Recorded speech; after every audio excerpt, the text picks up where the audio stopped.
تحصیل साहिवाल चौधरी अरशद जट की रिहाइशगाह पर गुज़िश्ता शाम मुस्लिम लीग नून के नज़रियाती वर्कर्स का इजलास मुनक्किद किया गया, जिसमें मुस्लिम लीग नून के नज़रियाती वर्करों ने कसीर तादाद में शिरकत की। इजलास में बड़ी तादाद में शिरकत की, जिनमें राना अब्दुल रशीद चौधरी, वहीद राव आबिद, राना सजाद, राना वकार, विकी अब्दुर्रहमान मुगल, यासिर गुज्जर, राजा रमज़ान जानी, नजमुल हसन, शफी मुसाफिर, दीगर मुस्लिम लीग नून हल्का PP 79 के workers MPA barrister Taimur Khan Baloch और सिटी क़यादत पर फुट पड़े।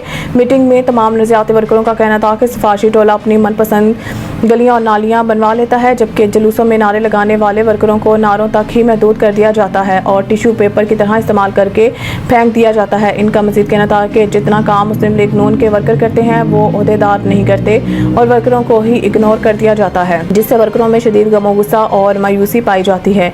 उन्होंने मज़ीद कहा है कि अब ऐसा नहीं चलेगा, मुस्लिम लीग नून के नज़रियाती वर्करों को इनका हक देना पड़ेगा। अगर हमारा हक ना दिया गया हम अपना हक छीन लेंगे और इंशाअल्लाह बहुत जल्द अगले लाएअमल का ऐलान और अपने तहफ़्फ़ुज़ात को ज़िले क़यादत और सूबाई क़यादत तक लेकर जाएंगे। अब्दुर्रहमान मुगल 12 न्यूज़, तहसील साहिवाल, ज़िला सरगोदा।